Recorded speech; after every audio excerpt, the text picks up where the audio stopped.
I need to talk to you about a website known as Gab. It's essentially a Twitter alternative. The main difference between it and Twitter is that it supports free speech up to the limits of US law. It's been taken down, and a variety of different news organizations have referred to it as like Nazi Twitter or racist Twitter or some variation of that. Of course, the left has redefined these terms, like Nazi, racist, fascist. All of these now just mean someone who disagrees with a Democrat.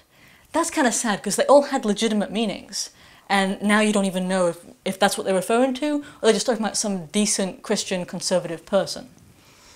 And it really lessens the meaning. But Gab is not a racist website. It just allows people to say what they think. And as a natural byproduct of that, there are some people on there who are anti-Semitic, who really do hate Jews. But there are also, and I've seen this myself, some people on there who are Jewish Zionists who think that Israel should be expanded to encompass the entire Middle East. What's unique about Gab is that it allows both groups to speak freely, to say what they want. And it's the same with any other issue. You can be as pro or anti an issue as you like. And you can also argue with other people if you so wish, debate with them. It's why Gab was founded. People will read into this because I just talked about the Jews, and they'll take it out of context and think that I said things that I didn't. So let me just clarify. I try not to make sweeping judgments about people on the basis of their race. I think that that's wrong. I try to judge people as individuals on their own merits. It's how I'd want to be treated, and so I do the same thing to others. I do think that Israel has a right to exist and a right to defend its own borders, like every other country in the world. In some ways, I think it has more of a right because it's existed. It's like one of the oldest countries in the world. The excuse that's being given to take down Gab is the recent shooting at a synagogue in Pittsburgh. And you know, it's really kind of heinous to shoot at a place of worship. I just can't even imagine. It just seems even worse than it would have otherwise been.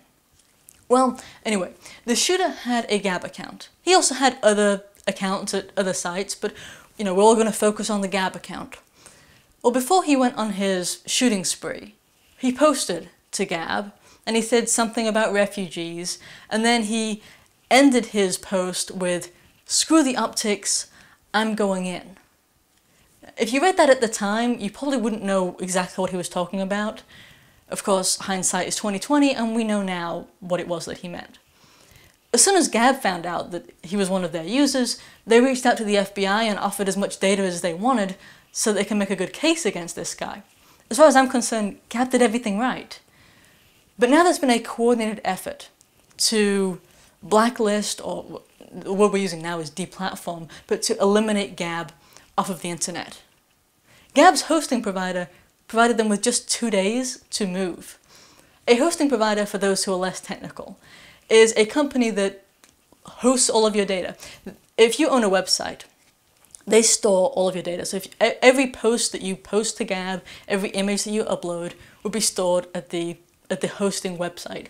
And that includes all of the data and files that are required for the website to run. So it's critical. All right. Joyent is the hosting company that silenced Gab. But it wasn't just them, and that's what makes this interesting. You see, PayPal also blacklisted Gab at the same time. PayPal's a company people will probably be more familiar with. Also, GoDaddy blacklisted them. GoDaddy was providing their DNS. DNS is what allows computers to find gab.com when you type it in on the internet. DNS is like a zip code for finding the location of their computers. That's really the best analogy I can give you. All right. Just a couple of weeks ago, Stripe deplatformed or blacklisted Gab. Stripe is a payment processor. They are what connects. If you want to give Gab money, using your credit card, you go through Stripe. It's like the middleman between you and Visa or MasterCard. Now, all of these companies have deplatformed Gab. But every mass shooter in recent memory has posted something to some website, whether it's Gab or Twitter or Facebook or what have you. In fact, Nicholas Cruz, the Florida school shooter, he posted that he was going to be a school shooter on a certain video site that shall not be named. But the point here is, nobody was saying, let's shut down that video site. Why would they? That would be insane. It wasn't the video site's fault. In fact, where were the big campaigns to prevent them from getting funding? Or to cut off their DNS so that you couldn't access, No, none of that happened. In fact, the parent company of that video site is leading the way towards censorship. It's really kind of disturbing. I've heard some people say that the market needs to correct. Well, but the market can. You see, we don't have a free market anymore in this area of big tech. Gab was one man's attempt at essentially fixing it. Right? This is what you're supposed to do. In a free market, you're supposed to look at the different companies that exist, and if you don't like any of them, make your own. And so Andrew Torba, the guy who founded Gab, looked around at these different companies and said, I want to create one that simply supports free speech, that lets people say what they believe, without actually advocating violence or anything that actually is illegal. That was it. It's a pretty basic idea. But all of these different companies have colluded together to prevent him from doing that. So there is no free market anymore. Now that's what I'm trying to say here. It can't correct itself when there's a monopolistic cartel in place to prevent that, all colluding together. Because it's not a coincidence that all these companies just, blacklisted Gab all at once. That's not a coincidence. We're heading toward a totalitarian society that is truly disturbing, it's hard to comprehend. Okay? If you've got the wrong opinions, and here's where we're heading, you won't be able to get a job, any place of employment. You won't be able to speak or express your opinions. You won't be able to financially support whoever it is you support. Like, for example, if I right now wanted to give money to Gab, how do I give money to them? They don't take PayPal anymore because they got blacklisted. They don't take credit cards because they got blacklisted from Stripe. You see? And also in this new world, we're entering an area where you can't read what you want to read. Why? Because people can't publish. Because these are the places where people type what they think, and other people read them and get convinced or not. But this is where we're headed. It's like the Soviet Union. Maybe worse, I don't know. If you're over the age of 40, you might remember when Democrats, or the left, used to argue against big companies, against big business. To some degree, I think they acted as like a balance to conservatives, who were traditionally more friendly toward corporations. Now, big companies are the left, and the left loves its power. In fact, it's bought and paid for at a level that, my gosh, more than the right ever was. And nobody's really speaking about it. Like those on the conservative right are afraid to say anything. They're all like, well, free market. We don't have a free market, and most of these companies were propped up by the government at some point or another. That's not a free market, and as has been shown right here with Gab, you can't fix it in a way that would take place in a free market. And it's about to get worse. You see, you've got the midterms coming up here in the US.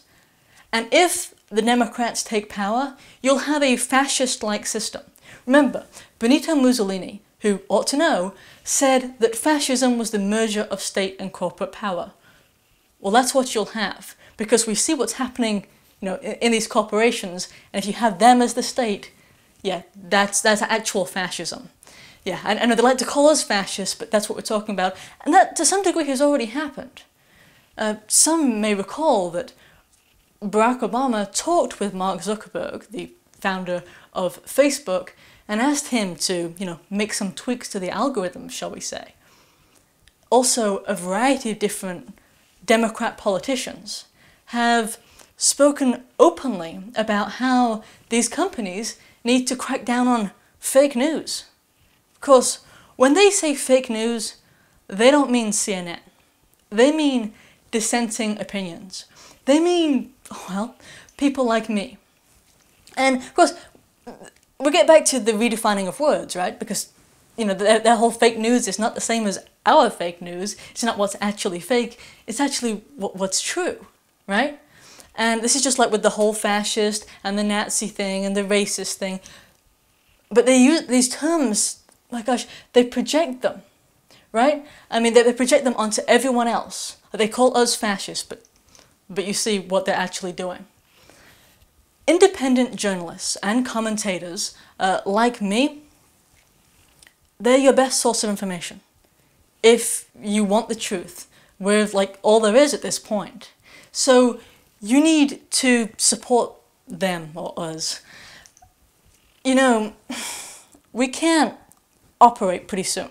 It's getting to a point where there'll be nowhere that we can speak, and we won't be able to even accept financial donations.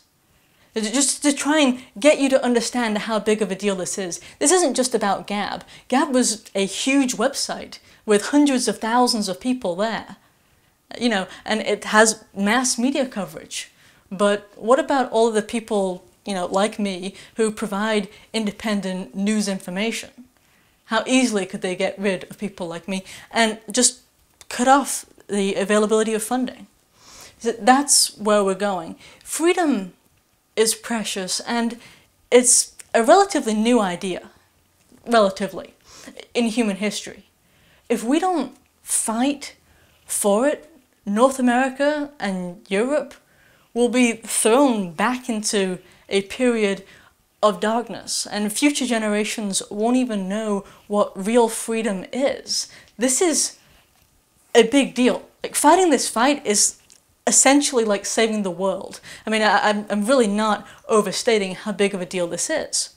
And people think that just anyone can accept payments online, but that's not true. Like, if you just take Stripe again for a second, just using Stripe for your own website often requires knowing some kind of code, you know, so programming language, that is. But if you were to replace, you know, all of those companies, can you imagine what that would be like to start your own Stripe? To negotiate with Visa or MasterCard yourself as just one man or woman. I mean, it's just not even feasible doing that. Alright, we at Healthwise used to use Stripe as a payment processor, and then they cut us off and gave us a variety of different reasons as to why it was. And eventually they said that they were concerned that we would anger the FDA, that's the Food and Drug Administration for those who are outside of the US. Well, the FDA is a corrupt governmental agency that receives most of its funding from the very companies that it is supposed to be regulating. So any honest journalist who's reporting about the FDA would probably make the FDA angry, but it's not illegal to make the FDA angry. So my point is, these companies are evil. These companies like Stripe and like GoDaddy and so forth, you should boycott them, you should avoid them. But also, you should reach out to everyone. Seriously, everyone. This should be the topic that everyone is talking about. So contact your politicians. Republicans especially need to know that once these people get complete control, we're kind of done for. I mean, seriously, they've got so much control already when Republicans are supposedly in power. You combine it into this kind of fascist, evil society, and there's just no real hope. So do everything that you can and financially support those who provide you with the news while you still can. Alright, so definitely share this video too, because well, get the word out however you can. Alright, well, thank you. If you enjoyed the video, please like it, and like I said it before, just pass it around. Obviously, subscribe on YouTube, and I've got a link in the description below that'll provide you with better ways to stay informed. I also have another link that'll provide you with ways to support me if you would like to. I certainly appreciate those who do. Thank you so much. Alright, bye-bye. Check out our official products at our home site, healthwise.org. We have been helping people to live better and healthier lives for a decade. Our products tend to be more effective than other products, as they work with nature instead of against it. we recommend our colloidal copper lotion, which is our flagship product, or everyone's favorite, the dental cleanser. Thank you for listening and for your support.